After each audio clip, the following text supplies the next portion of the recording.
first time in more than 5.5 years, we finally tonight have a few new answers to a question that has loomed over Indiana and over the town of Delphi. Who killed Abby Williams and Libby German? From the end of the bridge to, you got to go through. Now, I believe the bodies were found about 50 feet. A suspect in the criminal investigation out of Fort Hood is dead. Officials say he killed himself overnight. They needed that little music in the background. It goes, "Don't be suspicious. Don't be suspicious." Right. Knew about it or was there. He's as guilty as the person who committed. Chilling details in the arrest of a suspected serial killer caught before he could strike again. Him, they dropped the ball, man. Like they say, he went AWOL, and that he was a deserter, and nobody went to look for him. Today is not a day to celebrate. The arrest of Richard M. Allen of Delphi on 2 counts of murder. Right. He sees him taking off with the wife. They end up finding the wife murdered with the baby out of her, and they found the baby in another place.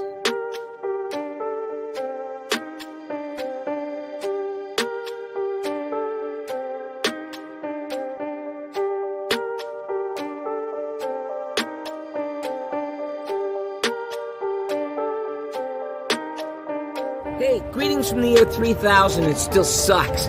This is Philip J. Fry, and you're listening to The Drunken Turkey Show, your one-stop for this sort of thing.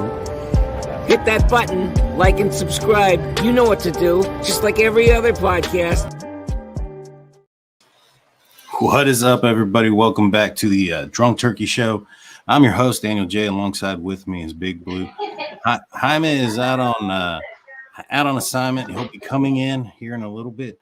I'm having myself a drink tonight, guys. I'm having myself, and I want to wish everybody a Merry Christmas as well. But I'm having myself a Shiner, Sea Salt, and Lime. Big Blue, how are you doing tonight? And what are you drinking with us tonight? Yeah, man, I'm having just one beer tonight. I'm having a Viva. It's a San Antonio born kind of company. It's a IPA. Mm-hmm. It's pretty good. It has like a pineapple flavor to it. Nice, man. Nice. I need to try one of those, man. I need to get back out there and try some different drinks. Again, Jaime G, he'll be in shortly. He's just running a little bit late. But we got a little bit of breaking news, throughout the day, on a couple of different things. Maybe not so much breaking news, but some updates, so to speak. And the first thing we want to start off with and touch on is going to be out in Delphi. And then we'll get on to the Idaho, because there's a lot more to talk about in Idaho. Let's see. Let's share this real quick. And so this is from Fox 59. A CP case in connection with Delphi murder, a double homicide case. It's a step closer to trial. Now, the hearing this morning, which was yesterday morning in Miami County Courthouse, while defendant Kegan Kline attended through a video link from the county jail where he's being held. Kline faces 25 charges, most of which are possession of CP and child exploitation. During the briefing, the judge granted prosecution motion to amend 18 of the charges. Defense attorney Andrew Acne did not object to the changes. Jury selection for Kline's trial is set for May 10th, 2023. One key part of the case is an online alias, Anthony Shots, that Kline allegedly used to solicitate pictures of underage girls. Among the girls who communicated with Anthony Shots was Delphi victim Libby German. Richard Allen was arrested and charged with the homicide of German and Abby Williams. And so, it says, while Carroll County Prosecutor Nicholas McGlynn says he believed there may still be another suspect at large at this time, Kline has not been identified. At no time, Kline has been identified as a person of interest. Do you find that this to be a little bit on the suspicious side? You've had 5 charges dropped out of the initial 30 before trial. And then you have 18 of the 25 charges that are there to be amended. And this all comes in and around the time of the arrest of Richard Allen. Big Blue, do you find this to be somewhat coincidental? Yeah, man. I think he's giving up some information, and they're working with him to bring down his charges. You know what I mean? He's trying to cut down his time in prison. Right. Yeah, I think this is not coincidental when it comes to those type of allegations. I mean, when you look at his charges being lowered, and you look at the fact that his charges got dropped, he's got 5 of them dropped now. 18 of them are going to be amended. It just sounds like he's splitting something out. He's spitting something out. And I'll be frank, he's put this out there a couple times. I want to put this out there right now. He wants to discuss at some point, Big Blue. He stole his pink bike. He's a 32-year-old man, just want it like back. I saw that also in the community tab. Big Blue, you have any comments on that real quick before we move forward? All I gotta say is finders keepers. When drunks leave their bikes in the middle of the street, and I pick it up, I found it. Too bad. And so, no, I hear you, man. I hear you. So yesterday, JLR, Jonathan Lee Richards Investigates, was driving around Moscow, or put out a video of him driving around Moscow, and found a few state troopers parked near the Sigma Chi Fraternity house. Now, when he passed by the Sigma Chi Fraternity house, there's a trooper out there. And we're going to watch this as we talk about it. Right here where he's driving at is going down Taylor. He just passed where the field, and across the street was where the incident had occurred. And so right here, he's turning the corner, and this is getting close, but this is still some distance away. There are several, and you can see him along the side here and along the side there. You can see the police presence. Now, this is still a few blocks away from where Sigma Chi is. And so I found this to be a little bit, in my opinion, there's 1 or 2 reasons why this would be happening, and we're going to see it right now. So he's coming up towards it here in a few minutes. Okay, so on the left, you have some of the other off-campus houses.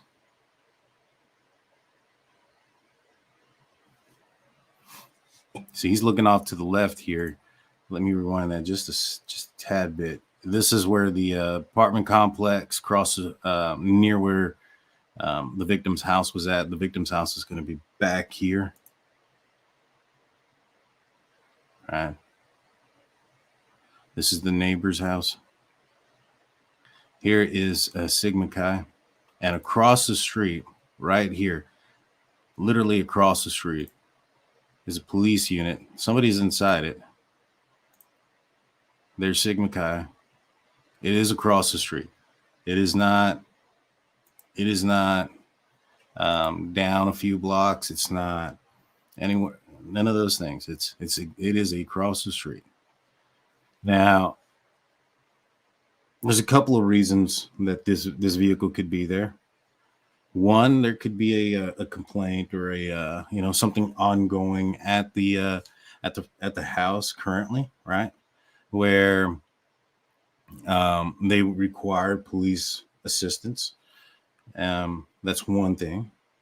The next thing is maybe protection. There's been a couple of reports that there's been a lot of, including JLR, has been out there walking in front of the house and in and around the vicinity. So maybe perhaps the students don't feel safe. And so they've asked for protection from the local police department to make sure nobody comes in.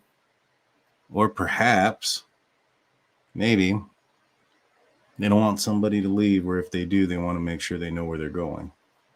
What do you think? What do you think about this? I think they're investigating somebody there, you know what I mean? Or maybe it is a frat house. Maybe there's tempers going around. Maybe they got in a fight. There's alcohol. You never know. And I apologize to everybody tonight about the noise. I'm actually at a family gathering, so there's a party downstairs, Mhm. and so it's a little loud. I had to mute myself quite a bit, but I put myself to. I told everybody I'm gonna be out for about an hour or so. Yeah, I'm hearing a lot. I'm seeing a lot of people say this is old and that it was out last week. It may have been out last week. It still doesn't change that they're out there now. I saw this last night, late last night after we got off of the show.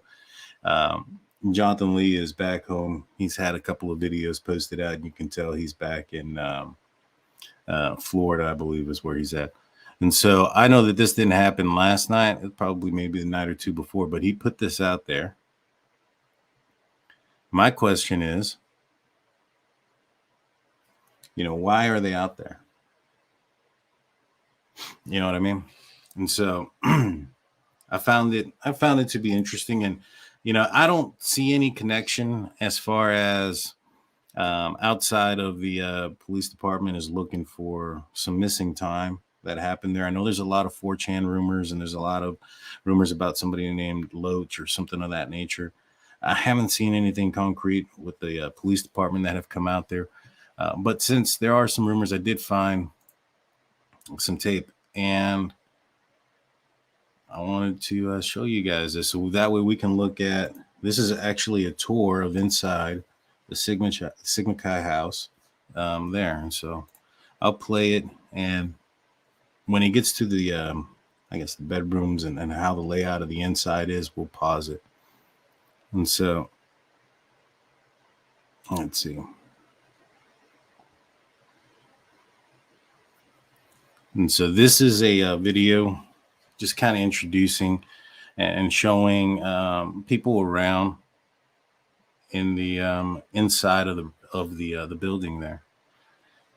Let's see. This is just a close-up. Let's pause it here. All right, I'm gonna mute myself.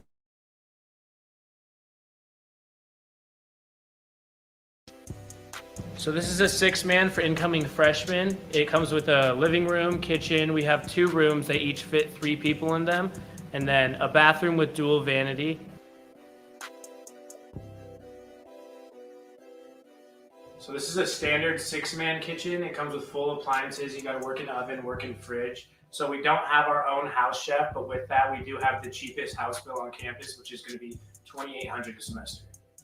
So this is going to be a standard 6-man room. Everyone gets their own desk, their own area, own closet. You can kind of customize it and make it your own.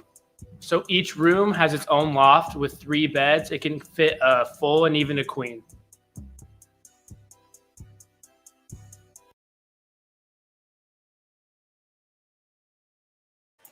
So right there, they have a loft in the rooms, and it appears, and I'll play this so that everybody, let me mute it real quick.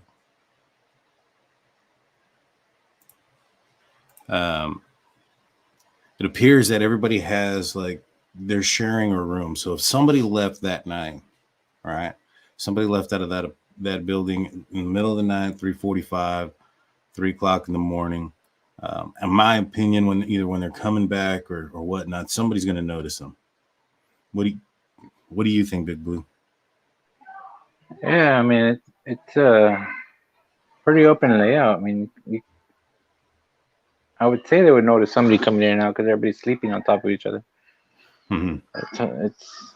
I was looking at the basketball court and thought it's pretty cool how they have all those damn couches around there. It's pretty cool. Yeah. It's a frat house, man, and these are young kids who are splitting a bill together, things of that nature, and they're sharing bedrooms, they're sharing space, they're literally sleeping in the same bedroom, 3 of them to a room. It's a tight fit. This is another video that we'll be playing just here and it's kind of in the background while we're talking. This is at Sigma Chi. This is you'll actually see Ethan. This was actually came out just before the incident had occurred.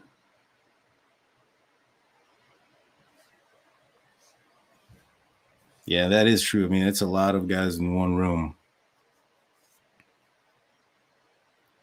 I mean, the other thing is too, when you have a bunch of guys in one room, young guys drinking, whatnot. There's Ethan right there.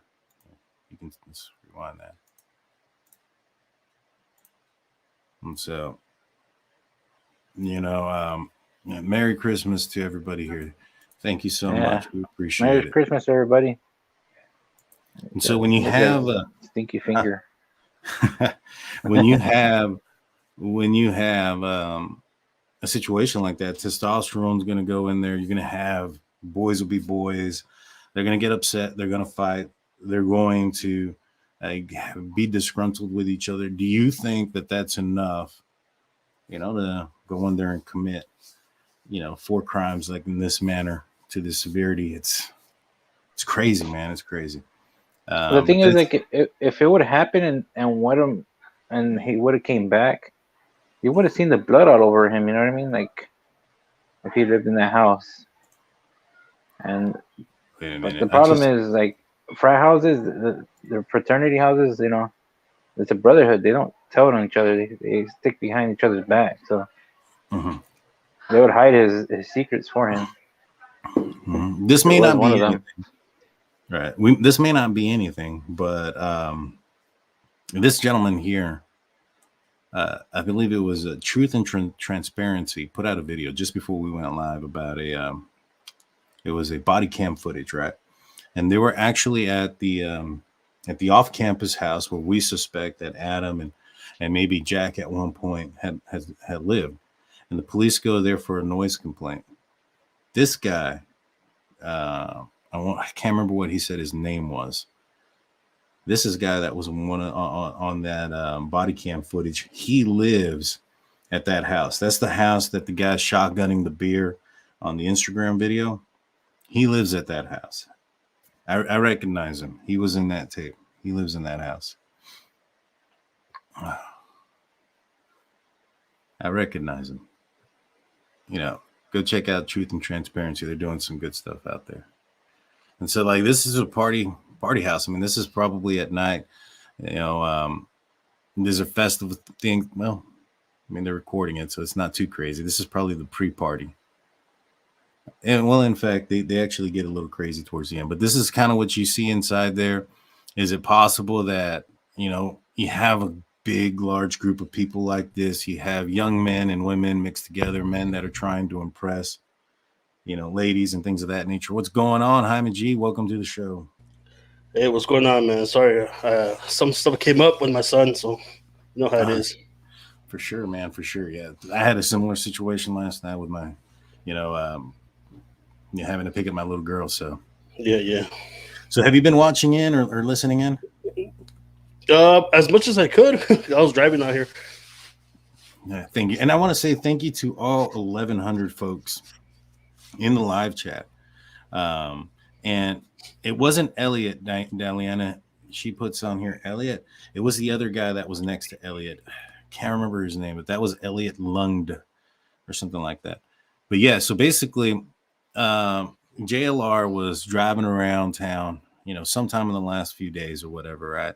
And he was videotaping the surrounding area. And when he passed by the Sigma Chi fraternity house, there was one Idaho State Police Department patrol car outside of the residence.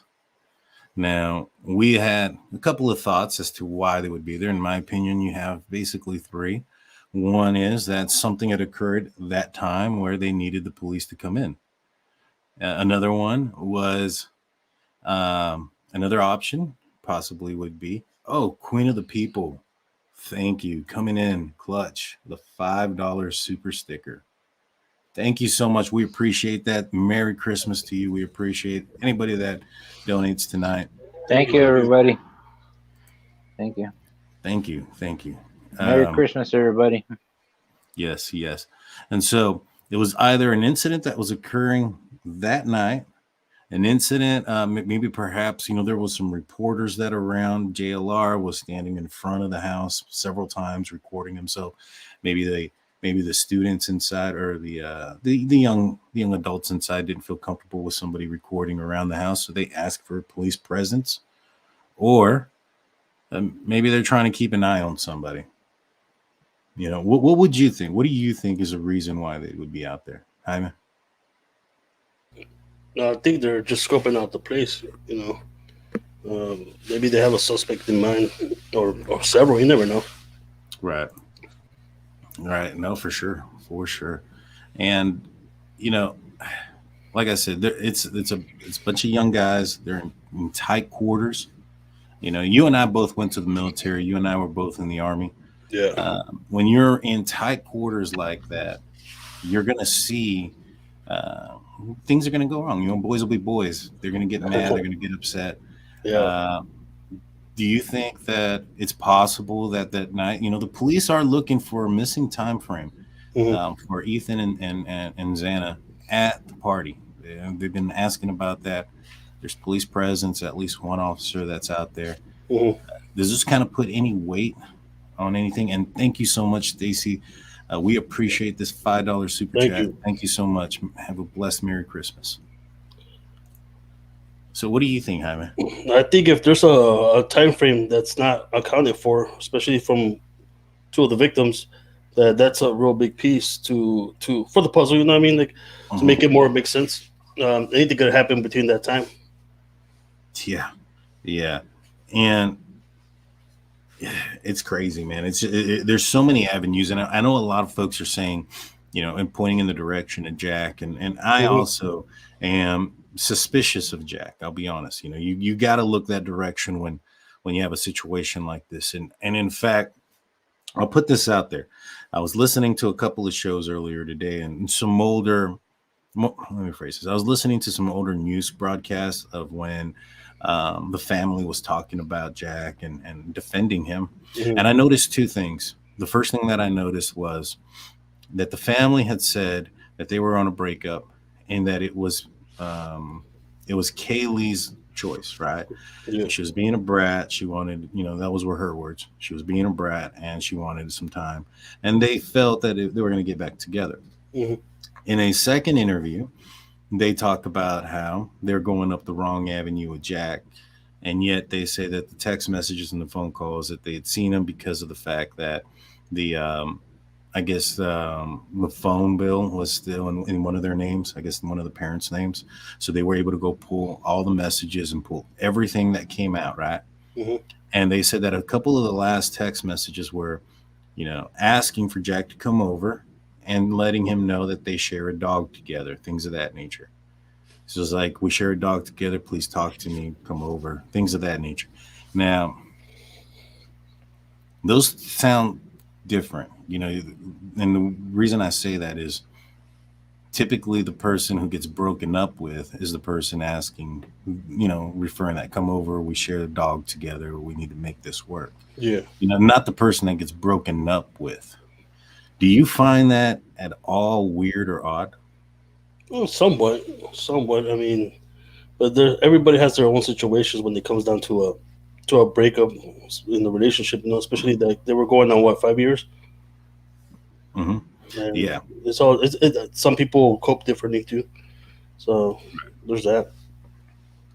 And then for those that missed it, this is the video that was put out there.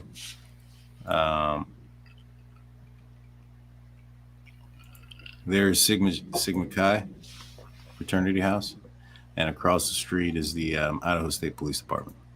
Just hanging out there. Lights are on. It's cold, so yeah. I mean, it's cold. You know, I would imagine they would probably be in an undercover and, you know, hiding out, not with the lights on right in front of the house. Yeah. But unless they're trying to add a little bit of pressure. Let somebody know we're on to you. You're not going to leave. Make them make a mistake. What do you think? Could be. Yeah, and so I found this to be pretty interesting. I mean, there's like I said, in my opinion, and the way I think of things, there's only 3 explanations for them being out there. It's a current call, it's protection, it's or their surveillance. You know what I mean? And so There's some information that has come out though that may lead it to be a little bit of a question mark, and I'll bring this up. This is from the Independent,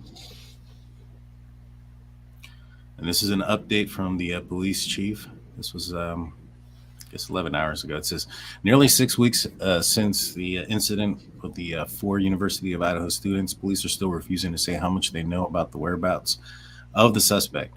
In a frustrating interview with News Nation this week, Moscow Police Chief James Fry declined to answer a question whether the culprit was still in the area. Like I said, we're not disclosing any of that, but there's some of that we just don't know at this point, Mr. Fry said. We're still trying to put everything together. We've said it all along. We need people to be vigilant. We need people to pay attention. We're not sure exactly where the individual is. So that right there is saying, some of that we just don't know at this point, and we're not exactly sure where this individual is. Does that say, that doesn't say they don't know who the individual is, right? You think they're honing in on somebody?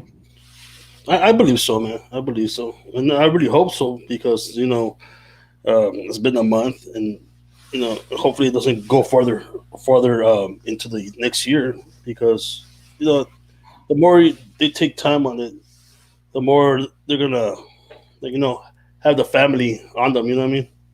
Yeah.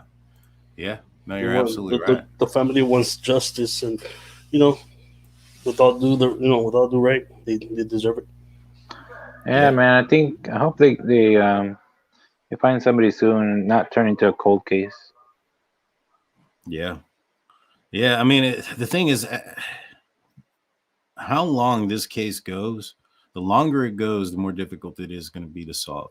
Now, there's some outside part of this case where you have this being this is a university, right? This is a college town. You have a lot of people from out of the area. And so you have this happening near and around the holidays. And so when you have all those factors playing in, it's going to be difficult to keep track of folks, especially if they do have a suspect and that suspect is coming from a long distance away. We have another super sticker. Thank you so much, Darlene. We appreciate that so much. You have a Merry Christmas. Merry Christmas, Darlene. And so here is a ABC brought in or had an interview or spoke with a former University of Idaho graduate who previously lived at that house. All right? And this is another question that kept coming up. Well, this person who I guess his name is Cole at Altender. He said it's definitely an old creaky house. He graduated in 2022, so he just graduated about 6 months ago. Lived in the house during his junior year. You can walk up any of the stairs or any of the floors. You can't walk up any of the stairs or on any of the floors without everybody in the house knowing it. So there's been a question like, the third floor or the first floor, I'm sorry, surviving girls, did they hear anything? How could they not have? They were in there. Is, how well does noise travel there? Apparently, to somebody who had just moved out 6 months probably or so earlier, as soon as the semester ended in 2022, he's stating that house is old. You can hear everybody walking through it. Does that put any speculation at anybody, or you think that it was still late in the morning? There's a possibility they didn't hear anything. I think with alcohol in their system and going into a deep sleep, passing out, or I'm not saying passing out because they're drunk, but when you drink and you're tired, man, there could be gunshots outside, and I'll sleep through that. That's just personally me. Right. I'm a heavy sleeper. So here it says the 2 other roommates who police said are not suspects, which isn't true. They never said that they didn't say they're not believed to be involved. So I guess you can say that they're not suspects, but they haven't been cleared. There's a big difference between cleared and suspect and believed to not be involved, especially early on investigations. I went back and I looked at it, and it doesn't say that they're cleared. It says that they're not believed to be involved. That leads me to believe that they're still open to the possibility of some involvement. You know what I'm saying? And so the former student said that each of the 3 floors has 2 bedrooms and a bath. The neighborhood and this house have a very active party life. A lot of students are very familiar with the inside of the house. At parties, people would hop the fence and just like walk away if the cops came. Those were his quotations. So, a lot of folks are saying, about hiding out in the woods, checking it out. Apparently, if somebody, had partied in that house before, they would have known the layout of the backyard if this was something that they had gone to several years of. You got to think if the cops are coming, these are probably underage. So, if this is somebody that would have hung out with this guy that graduated in 2022, that means that he was underage a few years back. He's been in the area for a long time, so to speak, right? Even if he's maybe a year younger than this guy, still in college, whatever the case may be. That area is known. Yeah, even in the, remember the noise complaint video, I believe the people that answered the door were like, one of them I think was underage. So yeah, there is a lot of underage drinking going on, especially in college towns, For sure, man. Let me tell you a crazy story. One time when so I went to my cousin's party right in this ranch. It was a 10-acre ranch. And there was a lot of people there, man. Like 200 people. And the sheriffs came to raid it, right? I don't know why I thought it was a good idea to grab the kegs and run off with 2 kegs in my hand. I probably made it like 1 acre. And I just dropped them. And I was like 17 at that party. I was like, dang. When I carried them back, right? And I was like, damn, I'm such a dumbass, right? Then I was like, there's beer everywhere. Like, there was like cars parked like 3 blocks away. And there was beer cans and beer. They already knew they were underage drinking. I don't know why I carried the kegs with me, but that's to just tell you I can carry 2 kegs. There you go, man. There you go. Let's see. So the taxi driver that dropped off the girls, and thank you, Darlene, for becoming our newest member. We appreciate that so much. We appreciate it. And we have cheers. Thank you so much for all of the members that we have. Yeah, I'm not. I don't know how to say that name, so yeah, we're gonna practice that one. I see the last part is 420 Mama. Thank you so much, 420 Mama, for being a new member. Let me. I gotta block somebody real quick. All right, so this is from a taxi driver, right? A lot of people had a lot of question about the private share, about the was it an Uber, was it a Lyft, was it somebody random? And when I heard the private ride share or whatever it was described, I felt that it was still probably an Uber or a Lyft, because when you look at it and then police describe things, they'll describe a private ride as like a public, as a private business person or entity, right? And a public thing would have been like public transportation, like a train, bus, things of that nature. And so a taxi driver would be a public entity. And so a taxi driver is who took the 2, Maddie and Kaylee home just hours before the incident had occurred. And he stated that final ride still weighs on him. This goes out, he was speaking to the Daily Mail. The driver said, and he asked, for his name to be withheld. But the driver said that Kaylee and Madison were excited to go home and enjoy the food that they had purchased early in the morning hours of the 13th of November. And he says, it's weighed in on me. I've replayed that night 1,000,000 times over, trying to think if there was some sign or some detail that something was amiss, but there was nothing. The driver told the Mail, it's not lost on me that my job was to get these girls home safe, but it didn't really help this time. The driver, who had been cleared out as a suspect by police in Moscow, said that that he picked up the girls between 1:40 and 1:45 a.m. that night. According to Moscow police, Goncalves Mogan were dropped off at 1:56, and the incident happened sometime between 3 and 4 a.m. Two of the roommates who were on the first floor of the house and are thought to have slept through the attack, making the 911 calls about an unconscious individual around noon. It has since been revealed that a white Hyundai was seen near the residence around that time. Investigators are now sorting through 2,200 registered vehicles of the same model, saying that the occupants of the mysterious car have critical information about the incident. Sunday will mark the 6-week anniversary. And so, hey, Big Blue took off. I guess he had to get going, or he got a little loud out there. What do you think about this? You know, he didn't see anything crazy. He didn't notice anything. He didn't stick around or anything like that. And so,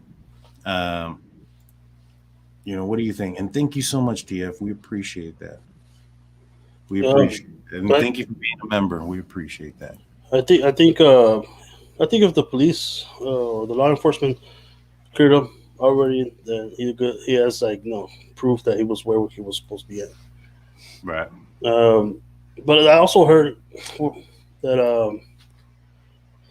another report that supposedly Ethan got into an altercation at the party. I don't know if that's I don't know if you already talked about it when I wasn't on. No, we haven't. We've talked about briefly that there was rumors of an altercation that occurred, but that we haven't really found anything other than the fact that when you read the press release from the police department, it indicated that they're still trying to put pieces together from that night. Does that worry you at any point or at any bit that they're still trying to put those pieces together? That it's been 6 weeks. If the folks that were at that party that night had nothing to do with anything, don't you think that picture would have been a little bit more clear at this point? You know, as far as them coming forward, explaining what happened, and then being able to corroborate that information based on the time that they got home or what other information that they have to clear them, because at this point, you know, they're not listed as folks who are believed to not be involved. Yeah. What are your thoughts there? I think they're having trouble getting people to come forward. Maybe because around the time people had left for back home. Maybe that's what's taking so long. Right. It's possible. Let's see. I want to read that there. It says, at this time, and this is the most recent one, in the investigation, detectives do not believe the following are involved in this crime: the two surviving roommates, the male in the grub truck surveillance video, the private party driver, the male Kaylee and Madison called numerous times during the early morning hours on November 13th. Any individual at the residence when the 911 was called.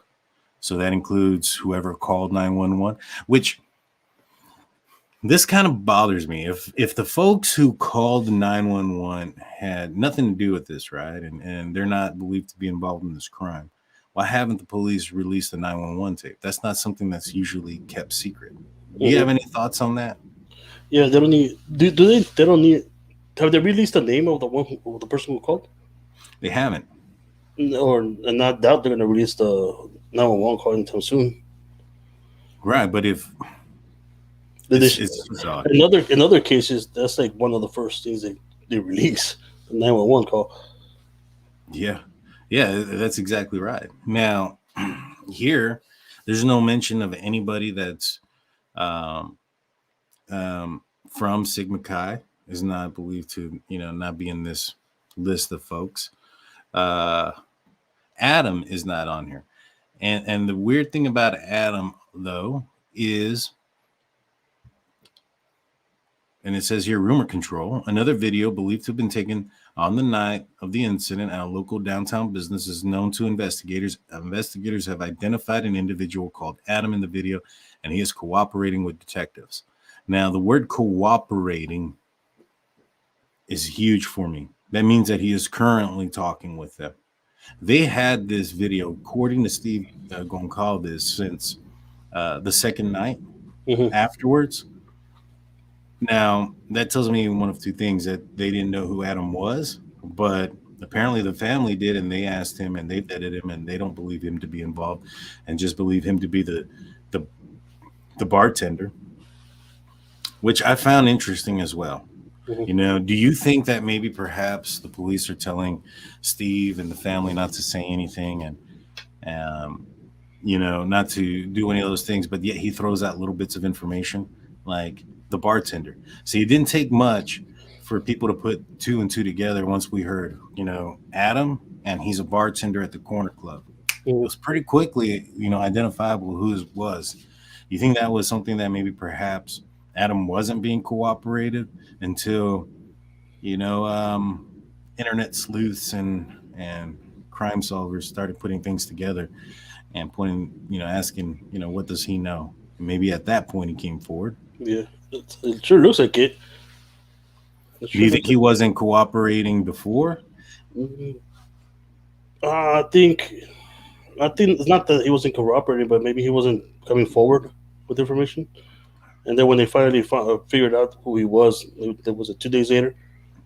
That's when he started cooperating. And it could be, I don't know.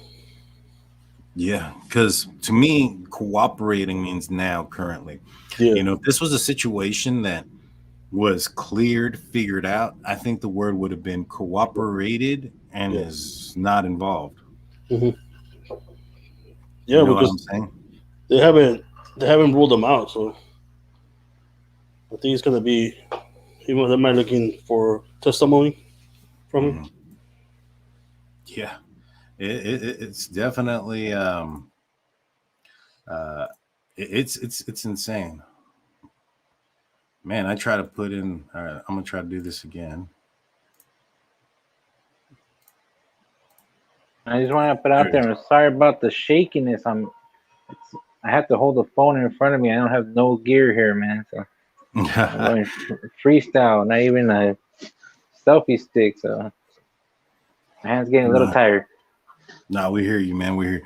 And so what we are going to do right now, guys, is we're going to open up the phone calls. If you guys have any questions, comments, concerns, or just want to say hello, we're going to give you guys about 2-3 minutes to call in and let us know what you think. Phone number is in the live chat. It's pinned up there at 726-202-4054.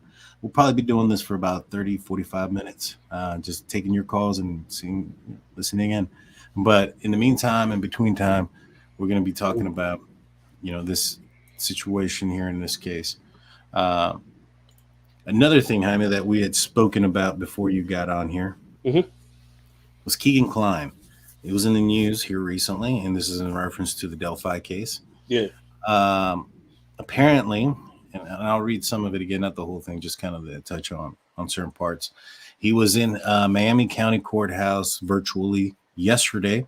He faced 25 counts of possession of CP. And during the briefing, the judge granted the prosecution a motion to amend 18 of the charges, 18 of the 25 that are still there. The defense attorney for Kegan Kline did not object to this. Do you think that there's anything there? Oh, I mean, it went from 35 to 25 to begin with. Yeah. There's that. Yeah. We do have a caller. And so, welcome to the Drunk Turkey Show. This is Daniel J. Who are we speaking with? Bernadette. How's it going? You're on the show. You're live. The guys, you won't be able to hear them. So if they have a question for you, I'm going to let you know they have a question. They're going to ask, and then I'll refer it to you, and we'll go forward from there. So okay. So I live about 2.5 hours north of Moscow, and yeah, I can tell you the tension for me. The tension is very high. But I was calling because I saw a video recently that somebody put out, and they said there was a girl named Hannah, and she lived in that same house. And it was about, what they said was 9 months ago, Hannah committed suicide because she was being bullied. Mm-hmm. And what people are saying is that it was Maddie Mogan that was bullying her. So, I don't know if it's true, but apparently, and then somebody else came out with a video saying, yeah, and Hannah's brother swore revenge. Now it gets complicated. That is interesting. I've heard It about. is too interesting. Yeah, I have heard about Hannah and that situation and how she was. I don't know if she lived in that house, but I do know that she was roommates with Madison at one point. Yeah. And and then she had committed. She ended up taking her life. I do know that her father had came out and was talking about the situation as it being had to do with something like depression or things of that nature. But I can see how a family member could, take to potential bullying being a factor in what led her to to do that, and him being upset. Definitely. Mm-hmm. So Yeah. you said you're about 2 hours away from Moscow. Mm-hmm. Is that north, Yeah. east, south, west? North. I live north in Coeur d'Alene. Coeur d'Alene. Mm-hmm. Is there a lot of tension around? Because isn't that where Jack D is from? Yeah. Actually, that's what I heard too. Yeah, that he's from the area. I got a question for you? Have you ever Yeah. traveled to Moscow before? Yeah, I've been through there a couple of times. Is there a way to get to Coeur d'Alene from Moscow going east of Moscow? Not that I know of. Okay. Yeah. Because you have a series of lakes. Uh-huh. Okay. The main highway, you have a series of lakes, from snow melt, Right. and those are along the highway. Wow. Okay. So that's going east of Moscow. So, um, if I'm just trying to picture this, if because there was that white car that was seen coming in east of Moscow going west, or Moscow, I'm sorry, and I had been told in an email that there was some rivers and lakes going east of Moscow, that maybe perhaps somebody could have been discarding some evidence out there.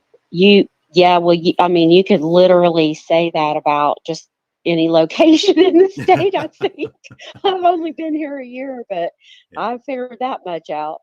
Jeez. Yeah. Yeah. That was one thing that we were thinking as well. Like, why would we be coming in from that direction? Maybe perhaps he threw something out that direction. But Oh. yeah, that was one. I mean, there's a few like little like county highways, right, and stuff. So you can skip over to, Montana in one direction, Washington in the other. Jeez, yeah, I didn't even think about that going that far out too. Yeah, that's true. The lakes I'm talking about, most of them you can see from the highway. Yeah.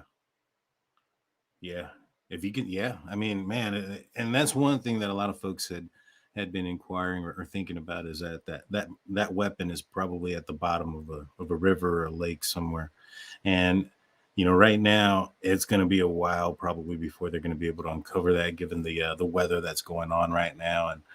And there was something else too.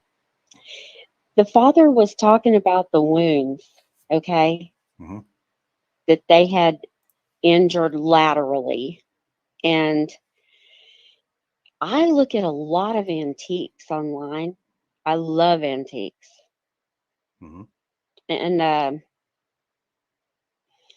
I saw a knife that could have done such a thing. I mean, the way they describe it, of course, we don't know all the details to really figure it out. But there was a knife, and I want to say it was made in Asia. It was extremely ancient. And he pushed a button, And I think this thing was made of brass. You pushed a button, it had a blade in the center that was a fixed blade, and the two on the sides of almost equal length flew out, opened up like a butterfly. Horrible. And they said, and I know it's crazy. I thought, you know what? I'm going to get online. I'm going to see how easy is it to find this knife. I couldn't find it. Gotcha. I couldn't find it. I mean, there might be, one or only three even on Earth anymore. Who knows? Yeah. It was like a torture weapon, Mm-hmm. Yeah. No, that's insane. That's insane. I think that. But they were so. I'm sorry. No. They were so freaked out by it. I just thought, oh yeah, that there was that antique one. Right. That could have absolutely done such a thing. Yeah. Yeah. Yeah. And it's there's no telling, they went from something that described like a K-bar to just a fixed blade, basically.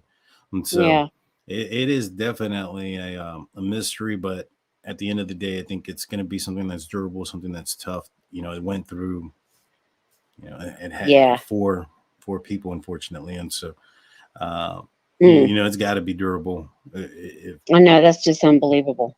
Right. If it's something that's too long of a blade, then you run the possibility of that snapping or breaking or bending things. You know what else? You can get obsidian blade knives out here. Got you. Yeah, I didn't know that. It's a whole different culture because you're in the wilderness. Mm-hmm. Yeah. So you have to have knives. You have to have big ones. You have to have big guns. There's bears and there's moose. Yeah. No. Yeah. For sure. Before we apparently they're hateful. Yeah. I've seen some crazy videos out there. Yeah. But before we let you go, Jaime, Blue, do you have any questions for a caller? Any questions for the caller? What's it called? When it comes, ask a question. All right, go, Jaime. No, not so much of a question, but like, how she said that there was a lot of lakes around. There's a lot of places you can discard a weapon. Just look at what they're, uncovering in Lake Mead and whatnot. Right, exactly.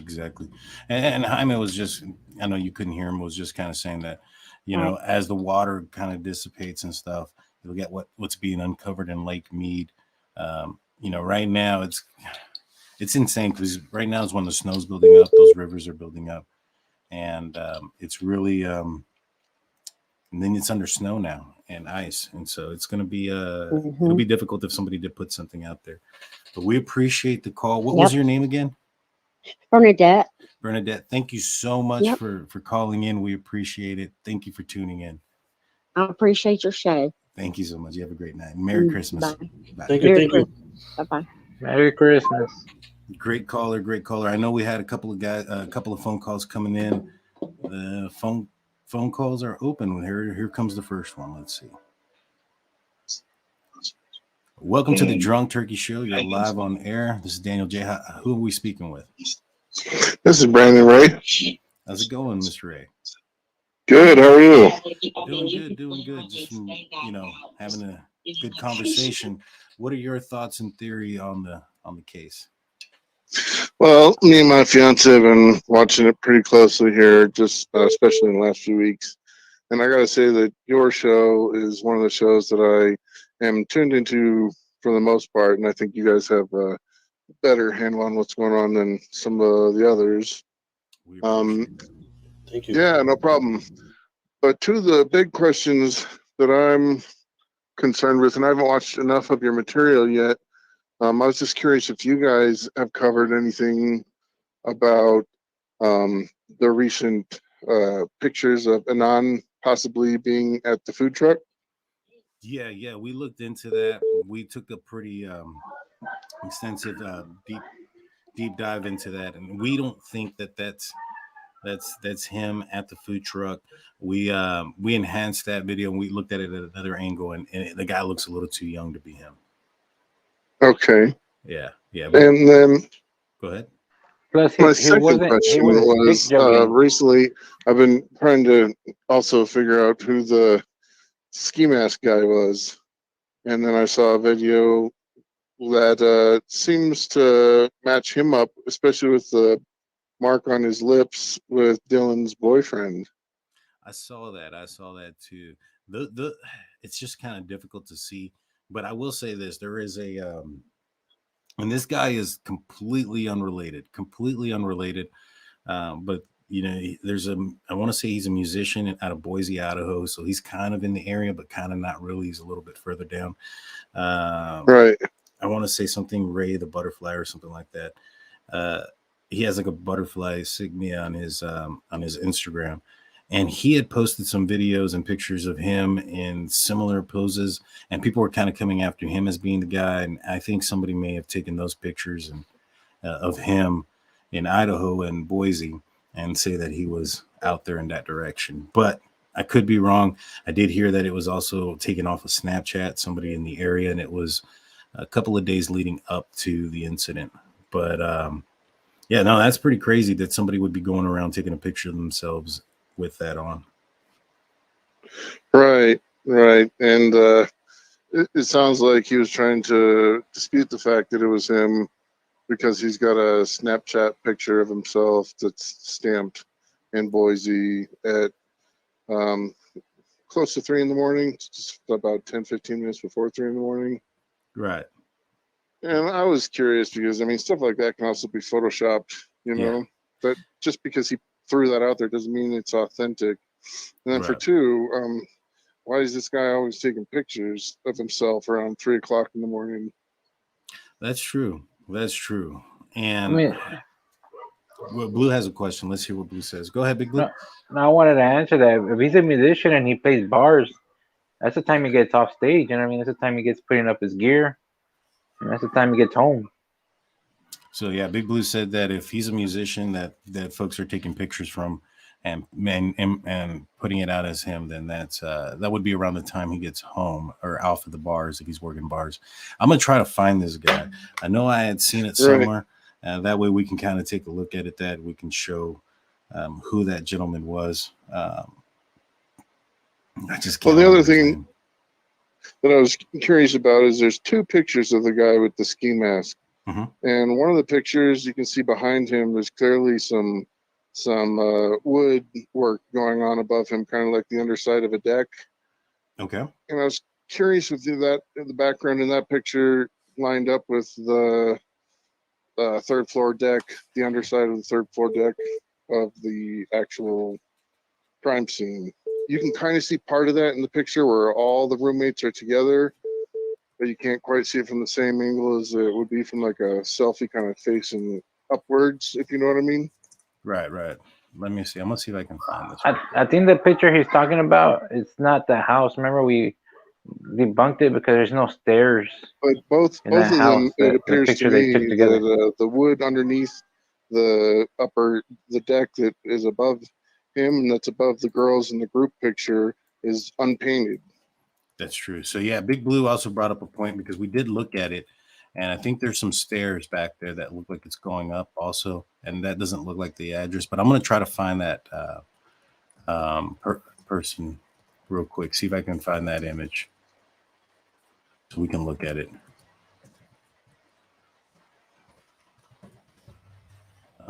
I have it. I'll send it to you in the chat. All right, sounds good. I appreciate it because I know it was send it to me in the chat because I got to download it. But I found the picture and the image that we're talking about. Right, and I guess what he had the picture that was posted on Snapchat or whatnot was a reversed image, and then or either that or the picture of him and his girlfriend in the vehicle was reversed on Instagram. And if that lip mark sure seems pretty distinctive, and the eyes are pretty close in color. It looks closer than anybody else that I've looked at to try and match up with the ski mask guy. Yeah. But the ski mask guy, it could completely be unrelated.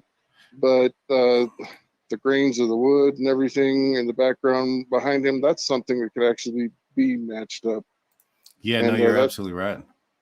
That could put whoever that is on the spot. And I'm just curious. I've had a feeling that perhaps that picture was taken underneath that deck.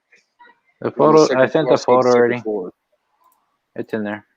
Yeah, I see the photo, but this is the one that's outside. The picture of the guy. Right. Yeah. There's two of them out there. One of them you can clearly see there's an actual background that's not like black. Right. Unless I'm mistaken. Yeah. I think I know which one you're talking about. I'm going to try to send it in myself. That way we can kind of take a look at it real quick. Ski mask. Idaho.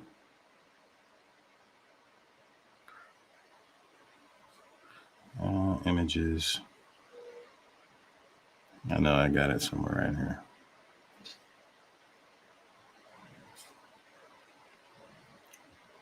And so, shoot. Yeah, I'm having trouble finding it. I have it here on. Let me. Right, back, and but, not to implicate anybody or anything, but the more I've been recently looking into Dylan, her boyfriend's father, and actually her father. mm-hmm. They're pretty large, muscular looking guys that could definitely handle 4 people, possibly. And they both, I don't know, they both look rather like they might have had a lot of extra time on their hands to work out, if you know what I mean. Yeah, no, I hear you. There's a lot of people that are suspect in this that have brought some attention. I'm not sure about. You said Dylan's dad?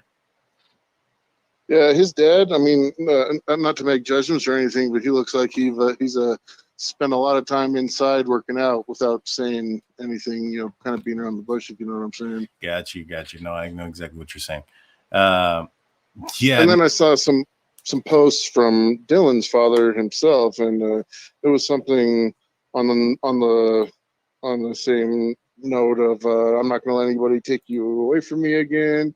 I'm glad to be back with you, and I'll do anything for you, even if you're in trouble. Yada yada. Mm-hmm. I didn't know that. If you can do me a favor and send me that information, you can Sure. On our email. It's drunkturkeyshow@gmail.com. Yeah. I'd love to look at that information that you have. I'm not familiar with it. Right, and then some of the pictures of Dylan's boyfriend, and I mean, he seems to be like throwing up gang signs and stuff. Oh yeah. I've seen that. Right. Yeah, and there's also I'd seen the image where there's a possibility that there's a truck that is similar to one that Dylan had in one of her social medias. That right, and the picture of him and Dylan, where they're both in ski masks, and he implicated her and said that she's wearing the pink ski mask. It looks like she's throwing up like a C. I don't know what their background is or where they came from or what they've been up to. Right. But one of his alibi, I guess, is he's in Boise hanging out with his dad and his dad's friends. And the pictures of him and his dad look pretty rough. I mean, if his dad's friends are anything like his dad is, you know, they seem like the kind of guys that would cover for somebody, if you know what I mean. And the only proof that we have that he was in Boise is a supposed picture of him on sending a snap that places him in Boise, but stuff like that can be photoshopped. Right. No, yeah, you're right. And I mean, that can be Photoshop, him being out somewhere or whatnot. I know there's a lot of question marks about Dylan. We went through a report that went out today where it was a former University of Idaho student that lived in the house there on 122 King Road that said that it was an old house that you could hear anybody walking from the first floor to the third floor. Right. And, you know, everybody that talks about that night talks about how eerily quiet it was.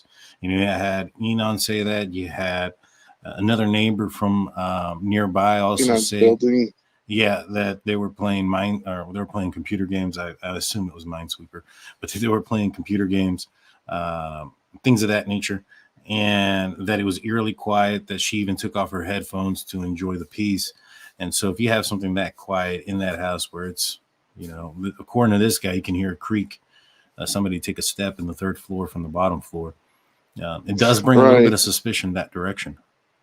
Yeah, it's hard to believe the two survivors didn't hear a thing or weren't woken up.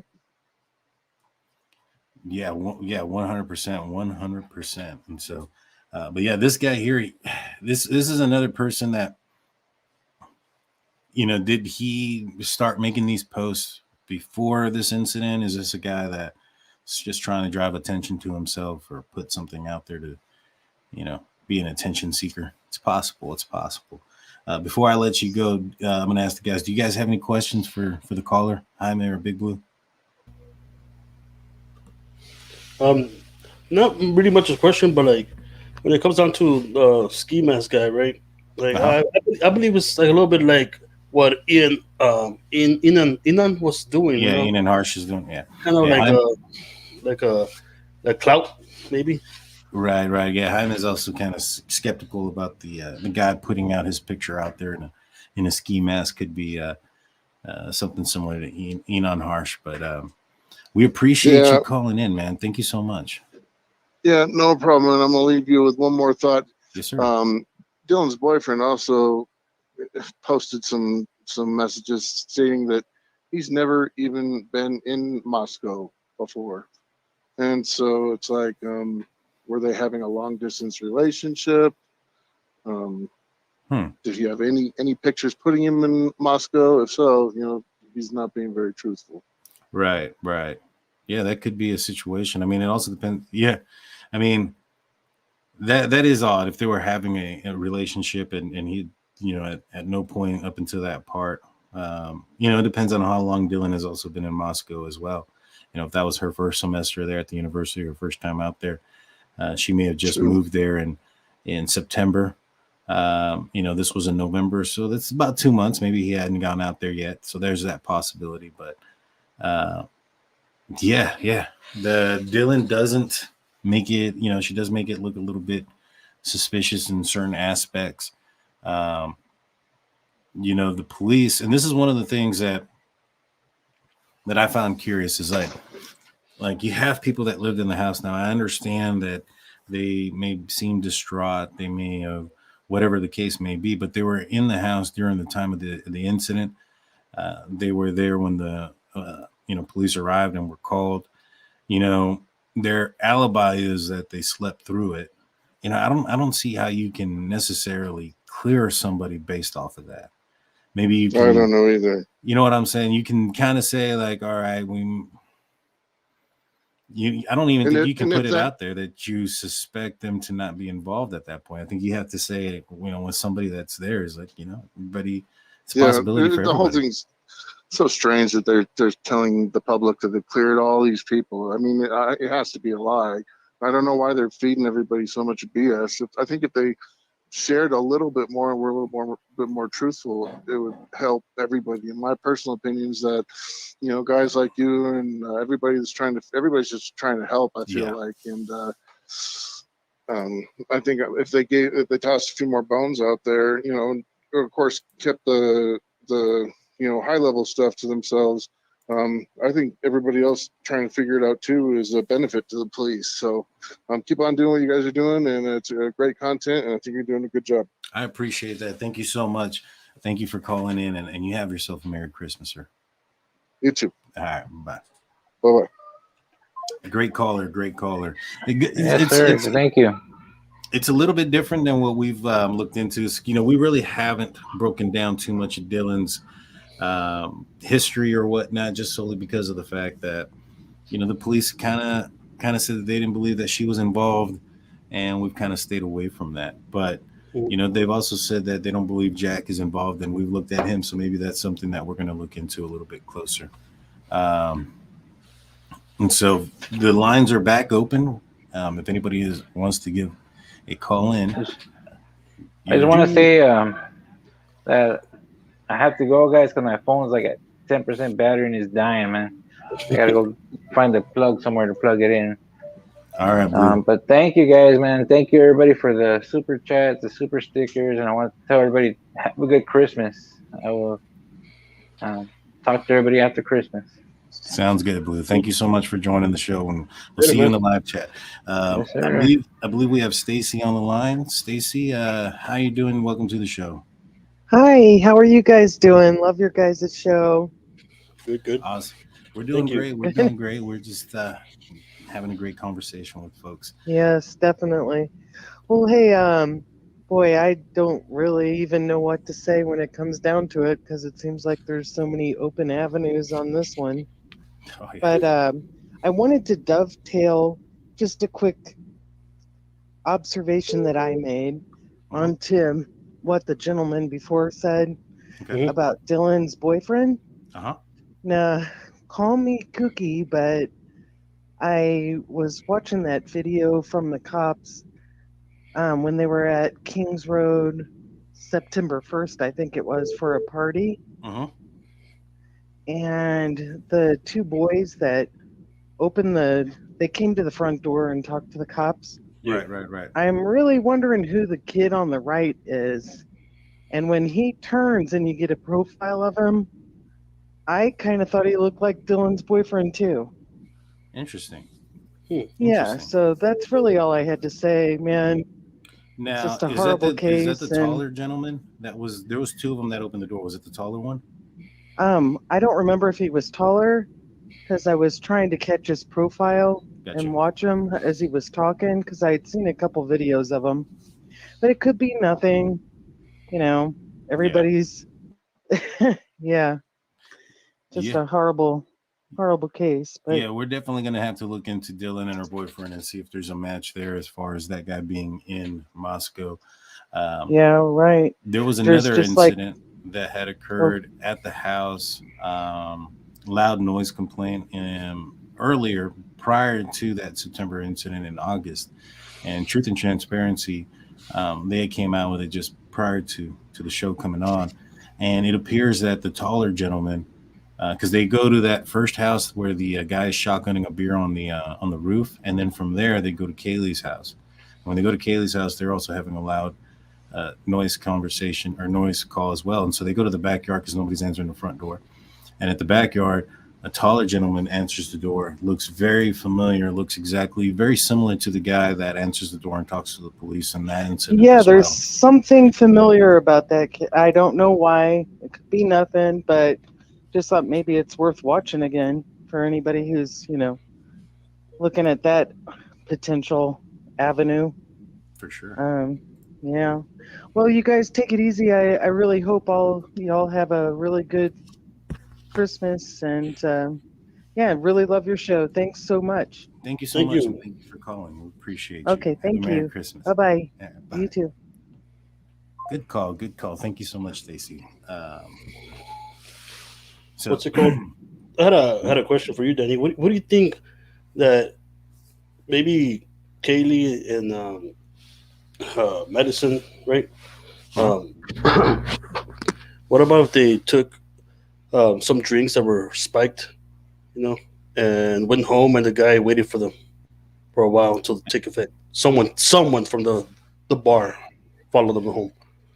I think that this case would have a lot of attention at the bar because they would have done a toxicology report at the autopsy, and they would have figured out if there was some type of something like that had occurred, if there was a narcotic system in their system.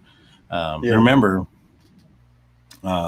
they've been drinking, things of that nature. If that did happen, that would be on the toxicology report, and all eyes would be focusing on where they were at and at that corner club.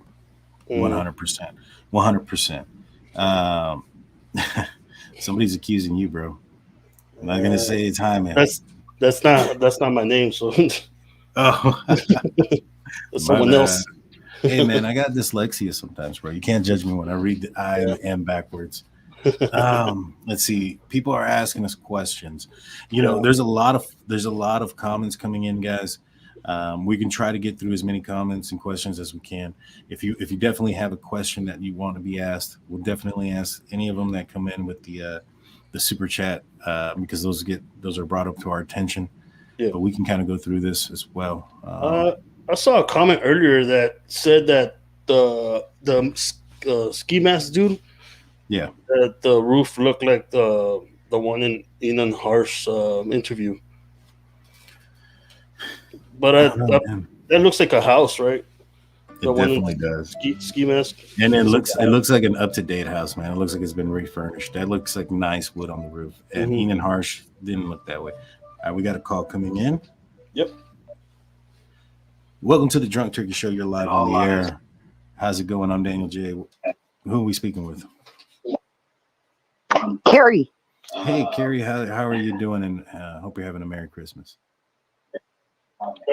Thank you. I'm doing good. Just sitting here watching your show. Yes, ma'am. So what are your thoughts and theories on the case? What are you thinking? Well, I was listening a little bit ago, and they were talking about, is there any way for them to go up towards Coeur d'Alene on the back roads? And I live just outside Moscow. And they can go through Troy and head up towards Beauville and down through Fernwood, and then St. Mary's up to Coeur d'Alene, all on back roads, good back roads. Really? And that would be a way to go, a quick way, just as maybe a half an hour more in drive time.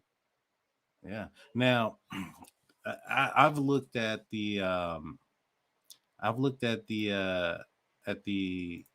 maps and on the directions as far as how to get there and between Coeur d'Alene and Moscow.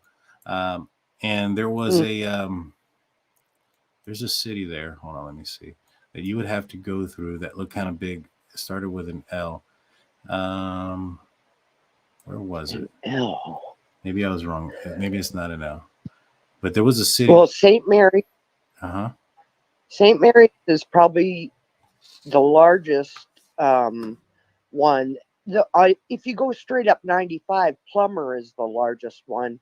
But if you're going to stay on the east side and stay off the 95 highway, St. Mary's is the largest town up and down. Gotcha. From south to north. Gotcha. So what I'm saying is, if somebody were to go the traditional route from Coeur d'Alene to Moscow, what is the biggest city that they would travel through? The biggest city would be Plummer.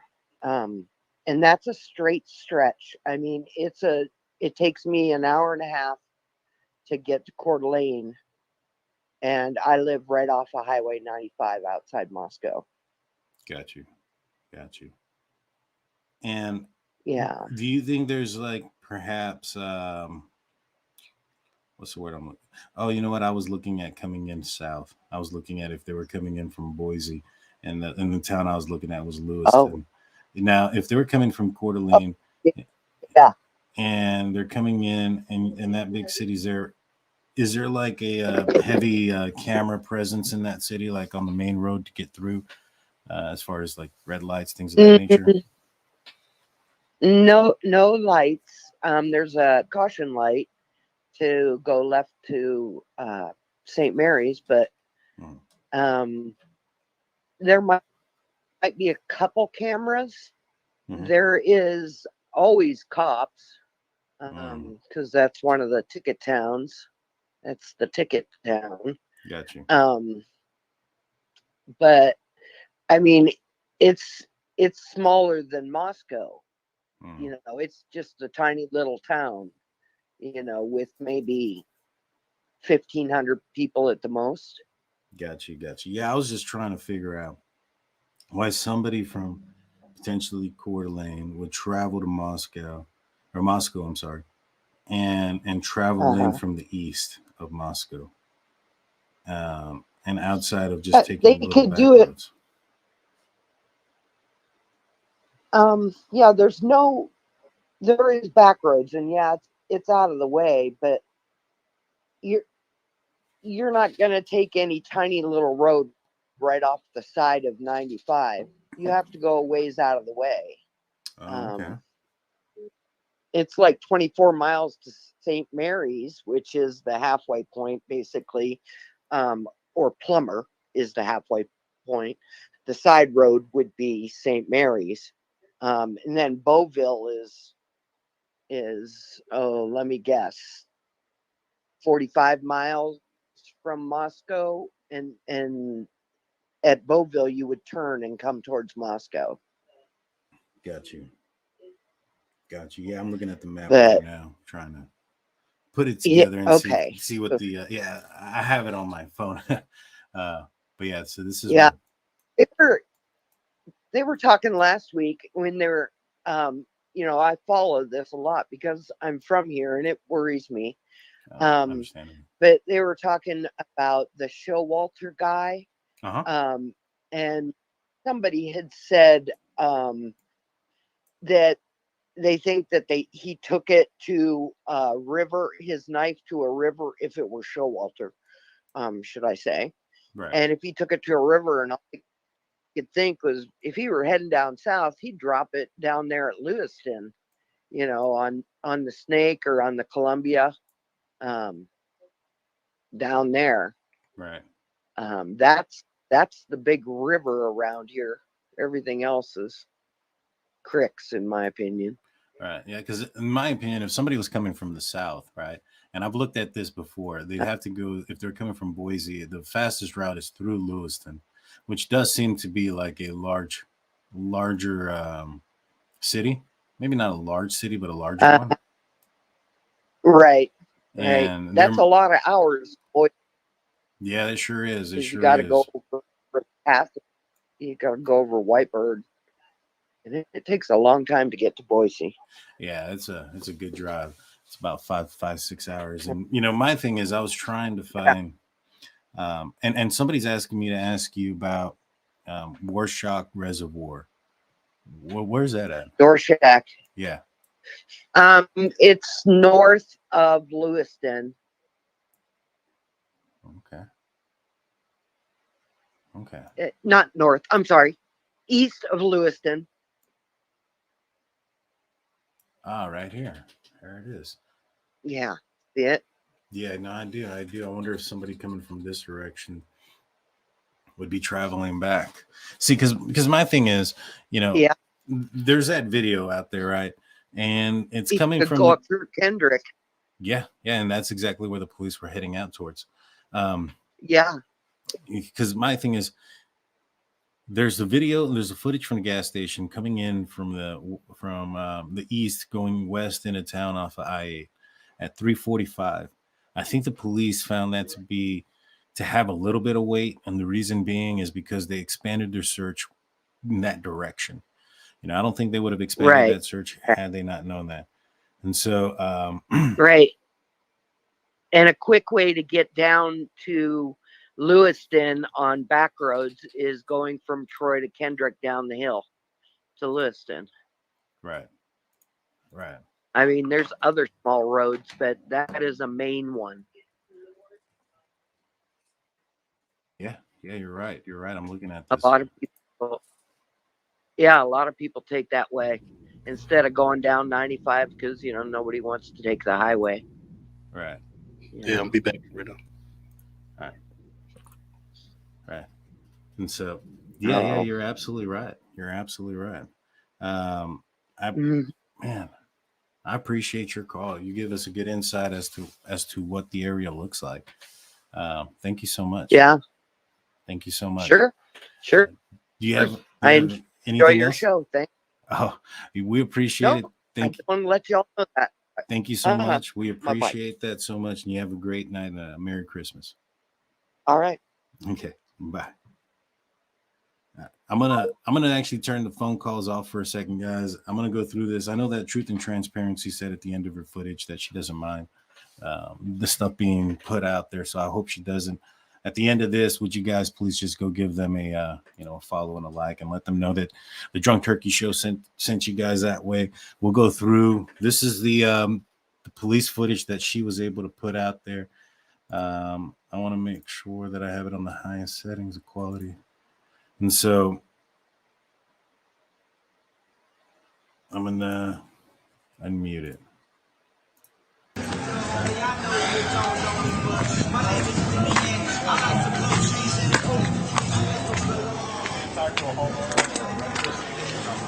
I'm one of the people. Okay. You guys were going to a noise last night, sounds like. Really? When you guys were on the party last night. You weren't here last night. Last night we didn't do anything. We had a Lane Shepherd that lives here. Who's Lane Shepherd?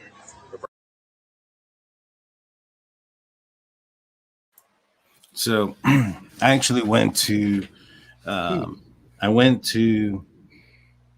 Madison's. I want to say it was Madison's Instagram, and there's an Eli Shepherd. He said there's an Elaine Shepherd live here. Apparently they were there the night before. And so there's an Elaine Shepherd that knows Madison. So I just kind of wanted to put that in there as well. Let's see. I'm gonna mute myself. Person I was born for the noise last night.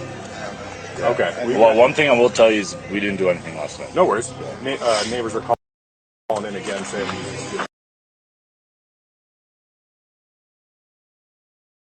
on the party last night. You weren't here last night. So the guy I said earlier when we were looking at that Sigma Chi video that I paused it on and I said, this is a guy that was at a party there. This is the guy that I'm referencing to right here. This gentleman here, he's a guy that ends up coming out in the in that Sigma Chi video that was put out there about a month ago where you actually see Ethan in there as well.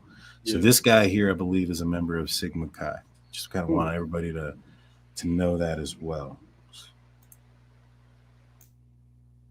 Last night we didn't do anything. Is there an Elena Shepherd that lives here? Who's Elena Shepherd? The person that was born for the noise last night. Okay. Well, one thing I will tell you is we didn't do anything last night. No worries. Neighbors are calling in again saying we need to do okay. Sure. Sounds good. That being said, the tickets get expensive. We got to come back out here.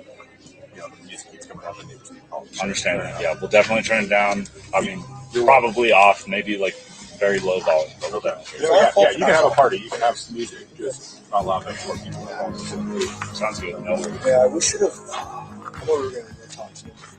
Yeah, maybe do a lap with your kids. Yeah, we should do that next time. That's a good idea. You live here? I'm one of them. Okay. My name is Elliot, Elliott, and then Lund, Lundh. I have two middle names. Yeah. 874. I'm going to mute his phone number. He puts his phone number out there, and I don't want to put any of his personal information out there, so I'm going to mute that part. Yeah. His name is Elliot Lund, as from what I gathered. And so, is there another view besides this one? There is the view from the other officer. That's it. No, nowhere back there. There's no. They didn't check the around the house or anything like that. No, but there is one curious thing. When he was walking up, I saw people jumping in and off this roof from back here fairly easily, extremely easily. Yeah, the back part of the house is real low to that right next to that little hill mound. Yeah, it's very low. It is very low. I'm gonna play this. I think I didn't catch what his name was. The second guy. I want to hear what that is. My number is very similar to my mom, so I confuse it all the time. It happens to the best. I have hers memorized before. Happens. I think you guys are lucky. The little lady who lived there was gone now. I think it's a rental property now. Okay. Yeah, we definitely need to check them. DED. I apologize. This is our first time. Sorry about that. I understand. DORD. But you guys obviously know the drill, right? What's that? You guys obviously know the drill, right? Yeah, we got to be smart from now on. That would be a good idea. Yeah, it would be. It definitely would be. My number is 208. Okay.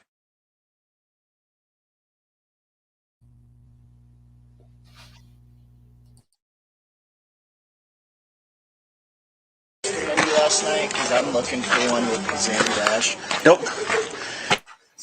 So I just wanted to fast forward it a little bit. Then just get their information and then walk forward to Kaylee's house. I don't know who that kid is. It's kind of hard to see. They just kind of walk around to the back And again, this is from Truth and Transparency. Great YouTube show. They do awesome work. I've actually seen her in our live chat before. If you're out there, thank you for pulling this off and getting this content out there for everybody to break down and watch. So this guy right here is a guy that I found interesting because this is a guy that looks like, if you go and look at the 911 call at this residence a month ago, or a month. I think that was in September. This is August 16th. So a month later, this same guy is there. At least it looks like him. It looks like him. You tell me, Jaime, what you think. I'm going to unmute it so we can hear what he says. Yeah. You tell me what you think.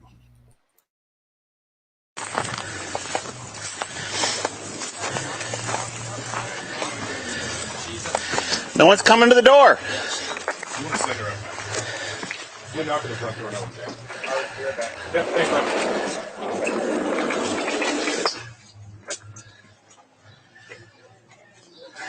Yeah, I took one look at that speaker. I said, You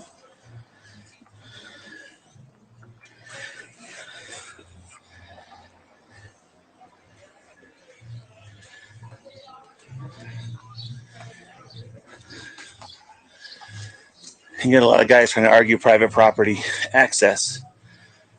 the way I've always done it, and correct me if I'm wrong, it was the way I did it there. Find one responsible, have everyone else hold them accountable. If I got to come back here, they're getting the ticket.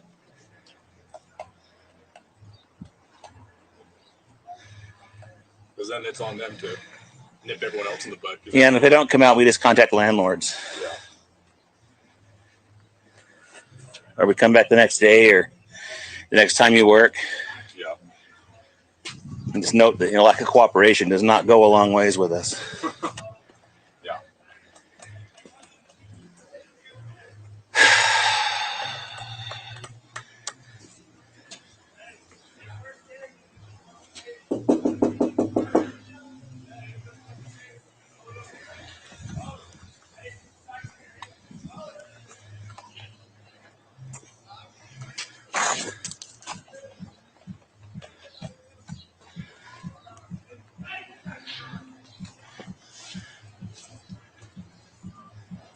Huh, no stairs to the back deck. Interesting. How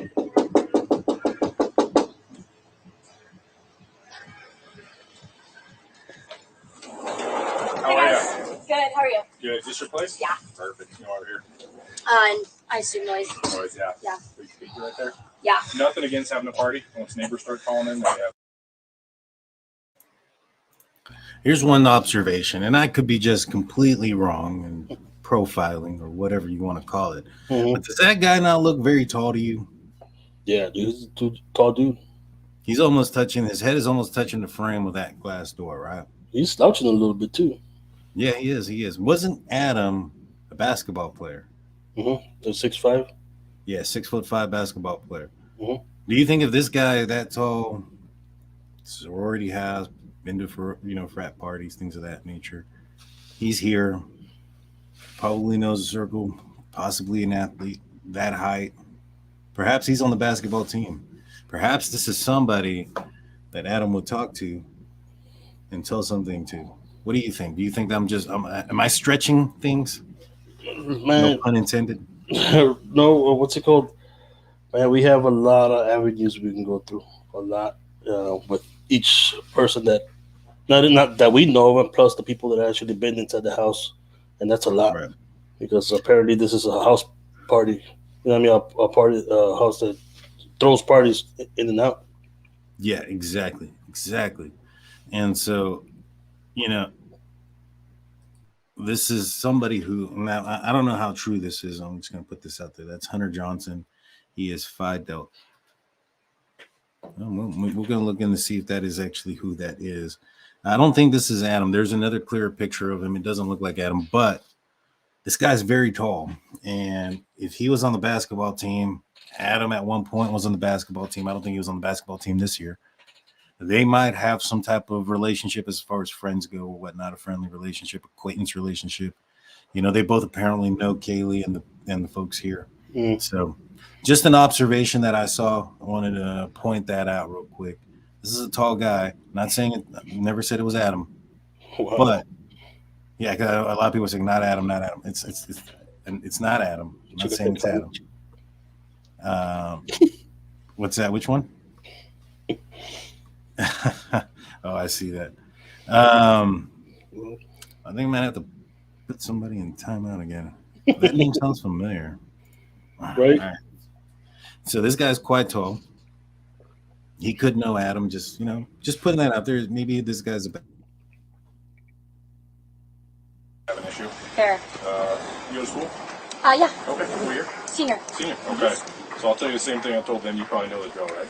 Actually, no. Oh, okay. So usually, at least for me, I'll give you a verbal warning. Okay. Once I have neighbors calling in, your music's too loud. You're disturbing the peace. Yeah.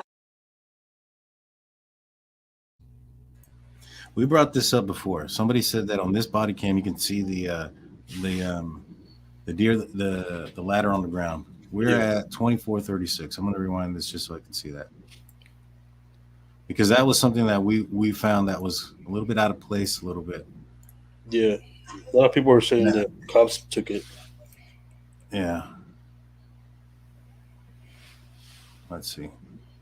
I want to see this ladder because we suspected that we said that ladder's out of place. Like, there's no point in having that ladder there. If you're going to get up on that ledge, you have a perfectly good window to get up there right there. Mm-hmm. What would be the purpose of having a ladder up against it? There's no ladder there. It is against the ground. I saw it. It's kind of hard to see. Yeah, I can go back a little bit.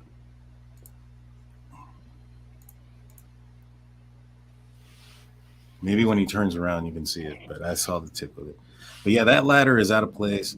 There's no reason for that ladder at the crime scene to be up against the wall the way it was. If you're going to go up on that ledge, you have a perfectly good window to go up there, whether you're going to go take pictures, whether you're going to hang lights, whether you're going to do anything. Right there. I saw the tip. Yep. Okay. So yeah, the ladder is on the ground.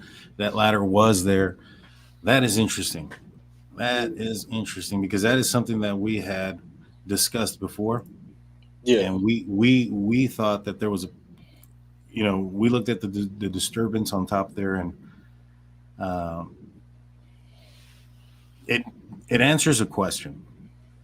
Why attack folks on the second floor if you didn't need to, if your target was on the third floor? If this was 3:45, 3 o'clock in the morning, everybody was asleep, including the bottom victims or the roommates that are surviving in the bottom floor, why attack the ones on the second floor? Unless they entered that room and they were in there when they arrived or while they were asleep. Because there's a huge possibility that the person who committed this was hiding in that room when they arrived or was in that house beforehand. You know what I'm saying? Yeah, no, definitely. All right, I'm going to mute myself and... Fair. You go to school? Yeah. Okay. What year? Senior. Senior. Okay. So I'll tell you the same thing I told them. You probably know the drill, right?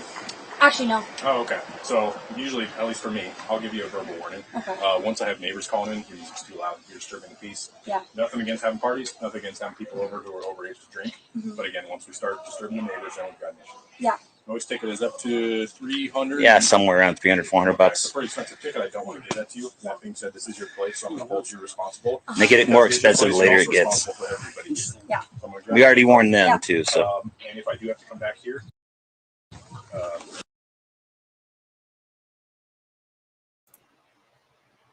So this guy, and for this comment here, anybody know why he has zip ties on his wrist? And they look pretty on there. You know what I'm saying? You can see them taken up.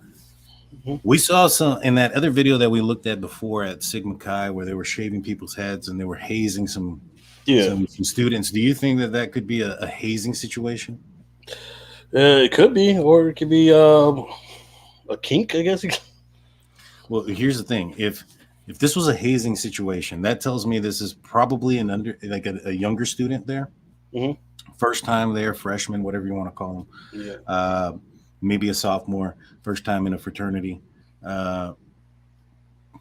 Maybe perhaps he's a little bit less immature, thinks he has an opportunity with somebody. Not saying he's guilty or suspect or anything at all. Just saying if this was a younger guy, trying to, I mean, I find it odd that he's out here sitting on this couch while the police are talking to her. Like, almost like if he's a boyfriend. Do you get that vibe? Do you get that he's trying to portray that role, so to speak? Yeah, it does give that vibe off. He's there to like almost like over here because he's like part of the situation. You know what I mean? Right. Yeah. It just, and this is also the guy. A couple weeks later, it definitely does appear to be him at this house again. But this time, while nobody was there, right? He was just there. There was a party going on. He also said in that video that he lived across the street. Mm-hmm. I remember that. He said he lived across the street. Now, does he live in the gray house? And does he live in the party house with the Instagram? Somebody shotgunning a beer? Who knows? There's some question marks here. Does this video footage show the foundation back there? I don't know. I don't know if it does. When they go back, we'll check it out. Somebody says zip ties are part of a drinking game. I don't know. I haven't played drinking games in a while. Yeah. Let us know what drinking game that is. I'll look into it. We're way beyond our college years, I'll tell you that. Yeah. We haven't done any drinking games in a while. All right, let's see what else this says. Let me at me. $300 tickets. Okay. And only gets more expensive.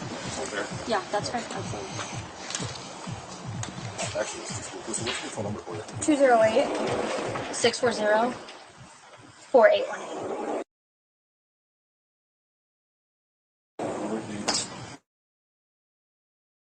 Yeah. Okay.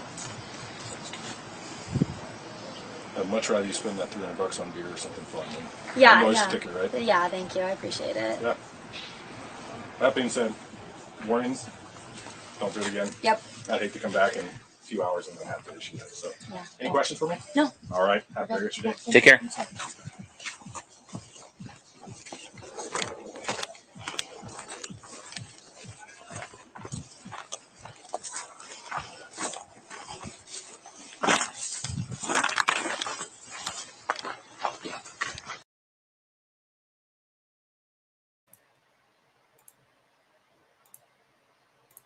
What you're looking for will be right here, but man, that is too hard to see. It's hard to see. It's not the best angle. Yeah, it's not. Yeah, I don't see it, but you can see the ladder there. Ladder is there on the ground. Yeah. You know, this is also August, but in September when they were there, we didn't see the ladder up there either. Mm-hmm. You know what I'm saying? And so that's a good video. It is a good video. It's a great video, great thing from Truth and Transparency. This is the other angle. As I said earlier, the guy at the Sigma Chi video that we showed earlier looked very much like this guy. That guy over there at Kaylee's house looks extremely like the guy that was there in September, who claimed to live across the street.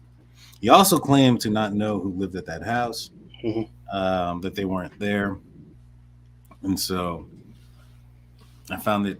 Now this is a different angle. I'm gonna unmute it so we can hear it.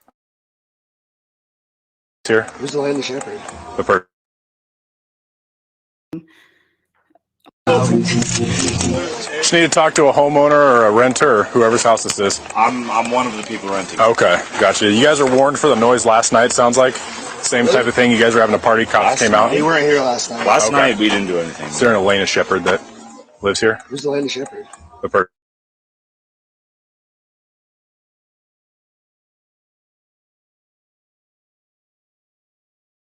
Okay. All I need you guys to do is turn it down. Sure. Sounds good. That being said, the tickets get expensive. We got to come back out here, and the music keeps coming up, and neighbors keep calling in. Understand. Fair enough. Yeah, we'll definitely turn it down. I mean, you're probably off, maybe like very low volume. But Okay. No, yeah. You can have a party. You can have music, just not loud enough to where people are calling in saying, "Hey, sounds good." My piece is Yeah, we should have. I know we were going to go talk to them before. Yeah, maybe do a lap with your neighbors. Yeah, let them know what's up. That's a good idea. Yeah. You live here? I'm one of them. Okay. Let me grab your name. My name's Elliot, Ellio.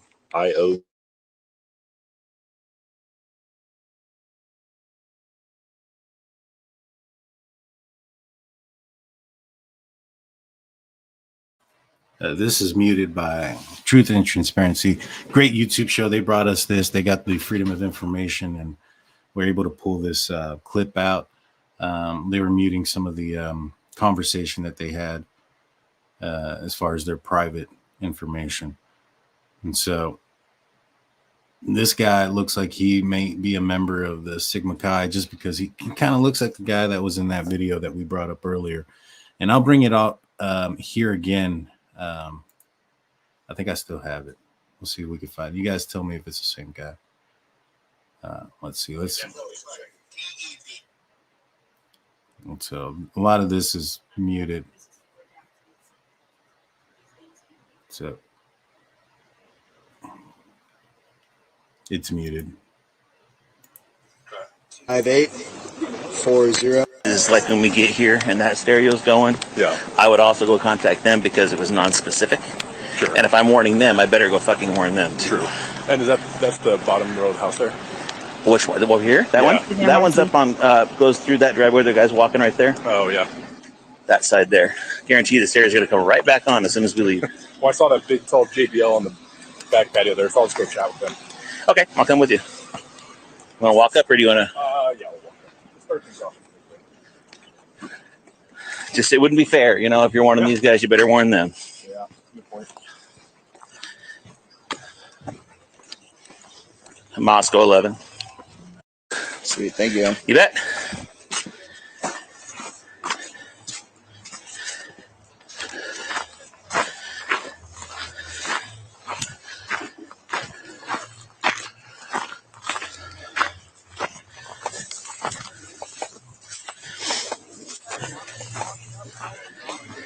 So you sound pretty out of breath. Who's coming to the door? You're not going to front door. Yeah, thanks, man.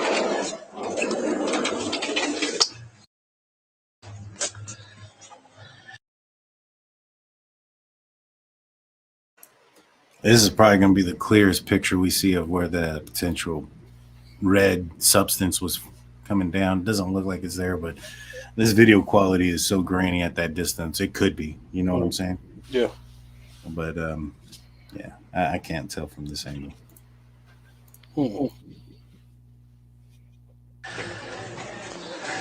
Yeah, I took one look at that speaker. I said,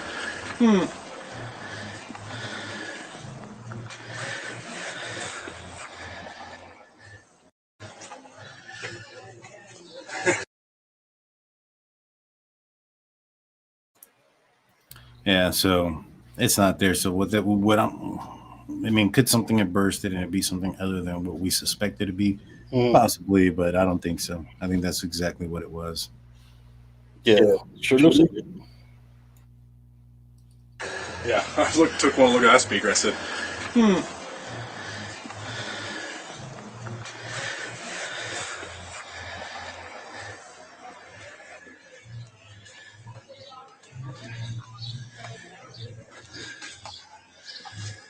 You got a lot of guys trying to argue private property access. the way I've always done it, and correct me if I'm wrong, it was the way I did it there. Find one.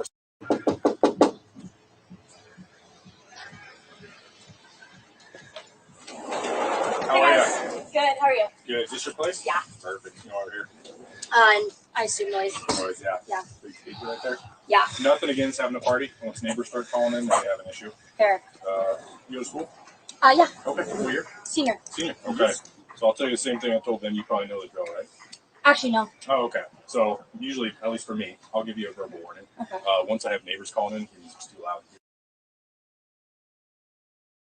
Just so you guys know, this is the same actually video. I think I did it twice on accident, but I'm actually fixing that right now. So, damn technology. What are we gonna do about it? Disturbing the peace. Yeah. Nothing against having parties. Nothing Again, against this is having Kaylee people here. overage to drink. Mm-hmm. But again, once we start, But I do want to mention that the guy that is on the couch is the same guy that answered the door on September 1st. The body cam that I showed you guys before. It's no a lot of cooperation does not go a long ways with us. yeah. Upstairs to the back deck. Interesting. Again, guys, look at how long this takes. Look at how long this takes. You know?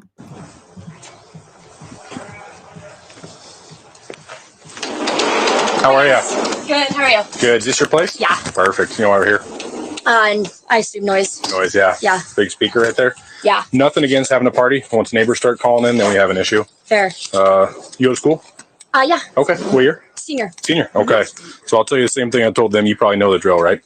Actually, no. Oh, okay. So usually, at least for me, I'll give you a verbal warning. Okay. Once I have neighbors calling in, your music's too loud. You're disturbing the peace. Yeah. Nothing against having parties. Nothing against having people over who are overage to drink. Mhm. But again, once we start disturbing the neighbors, then we've got an issue. Yeah. Noise ticket is up to 300. Yeah, somewhere around 300. Okay, it's a pretty expensive ticket. I don't want to give that to you. Yeah. That being said, this is your place, so I'm going to hold you responsible. Because it is your place, you're also responsible for everybody here. Yeah. So I'm going to grab your info. Yeah. And if I do have to come back here, a $300 some ticket's coming your way. Okay. And it only gets more expensive from there. Is that fair? Yeah, that's Okay. fair. Absolutely. Actually, let's just do it this. What's a good phone number for you? 208-640. This dude took her ticket and how much it was, got up and left. I mean, but yeah, that's a tall guy. What was that, man? I couldn't hear you. I said, this guy heard, there's a ticket and how much that ticket cost. He stood up and left. He booked it. I would have done the same. But that's a guy. That's a tall guy. I found it kind of weird, just him coming out there, sitting down, acting, in my opinion, like he's the boyfriend. I mean, he gives off that vibe. What do you think? Yeah, kind of.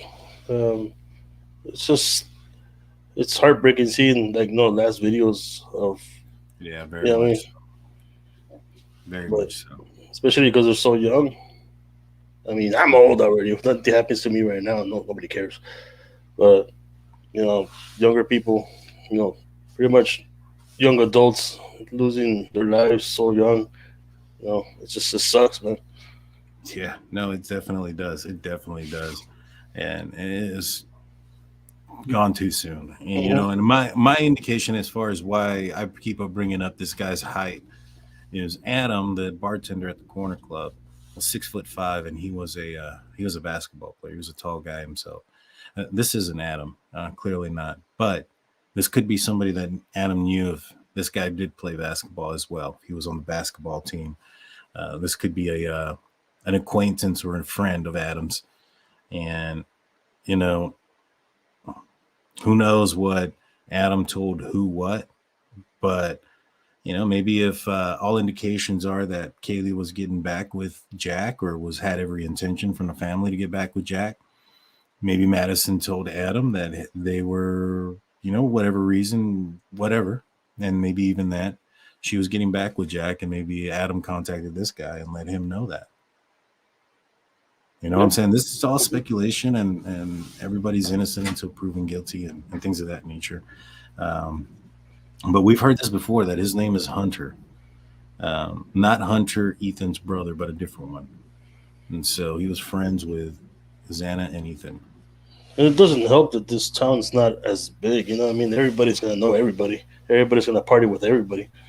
Right. The fact that a lot of people were in this house before the murder and after, it doesn't help law enforcement when it comes down to getting evidence in the DNA manner. Right.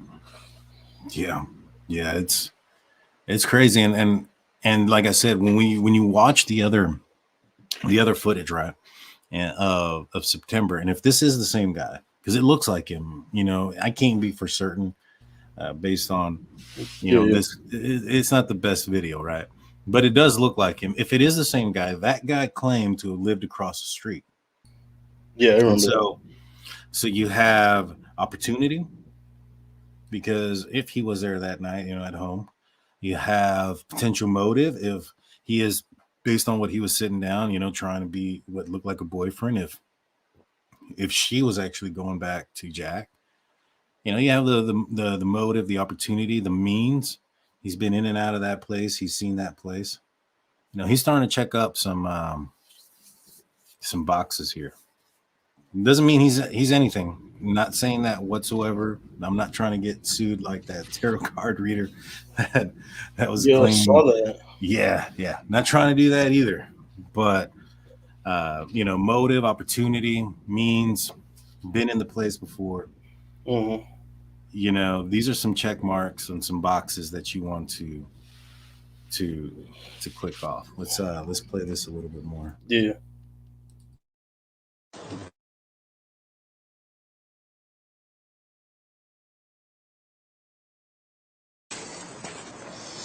I'd much rather you spend that $300 on beer or something fun than Yeah, a noise yeah. ticket, right? Yeah, thank you. I appreciate it. Yeah.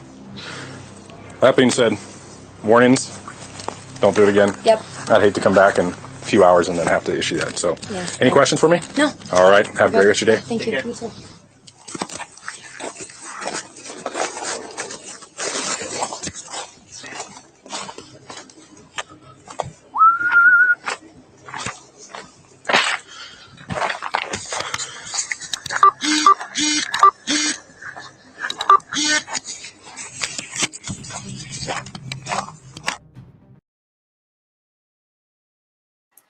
And that's the end of it, of that segment.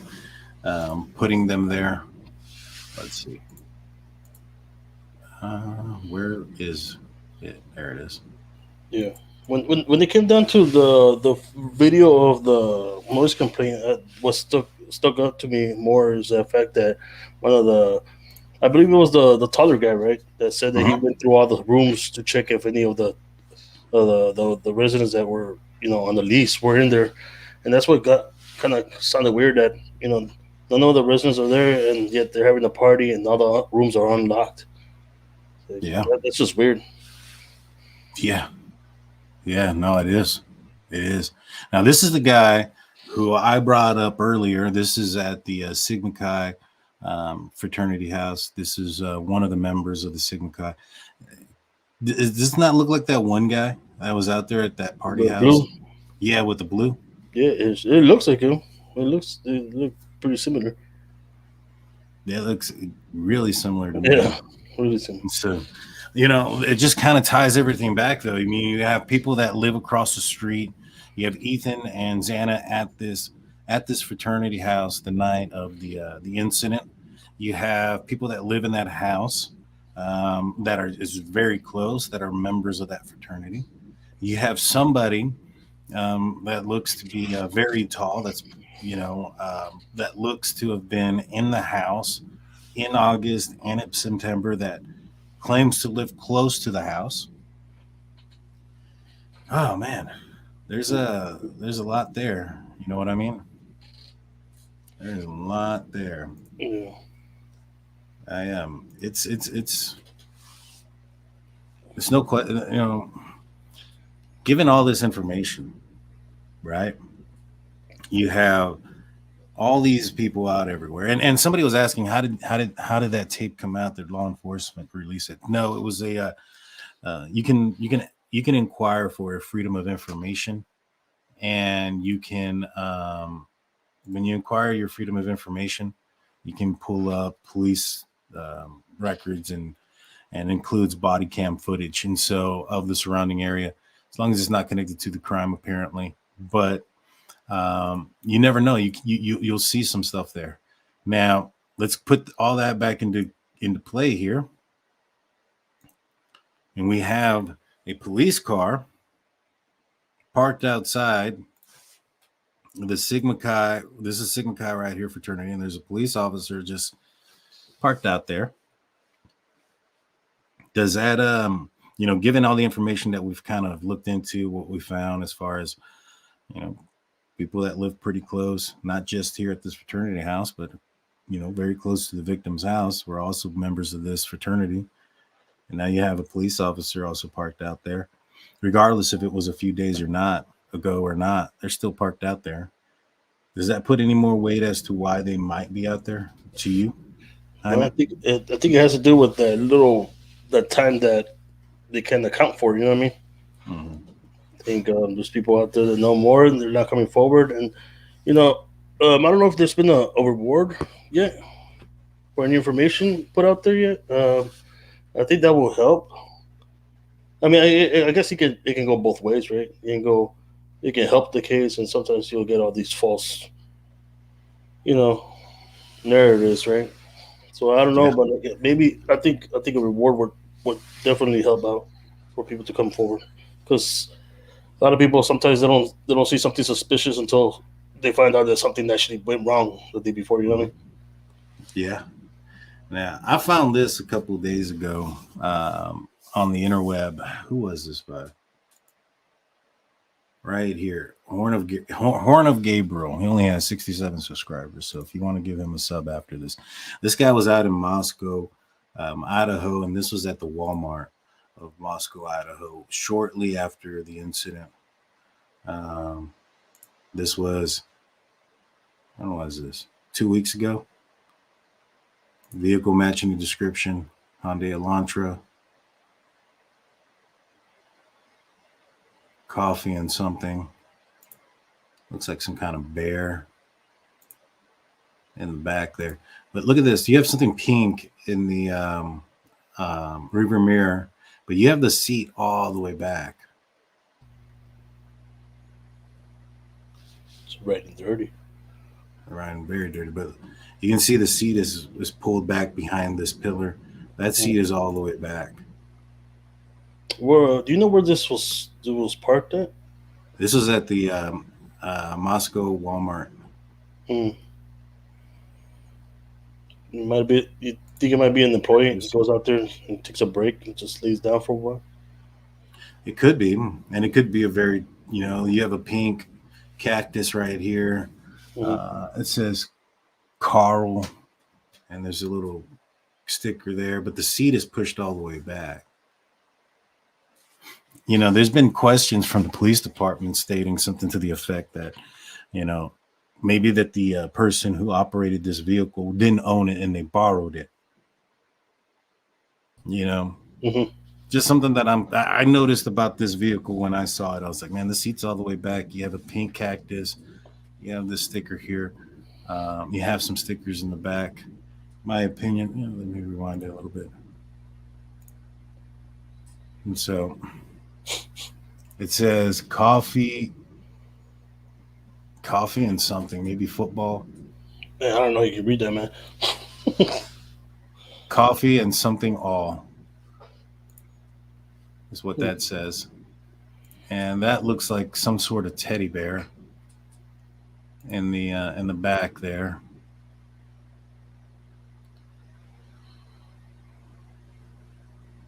Let's see. There's some kind of flowery paper right here. I mean, the first thing they would have to test is that the handle on the door, the inside.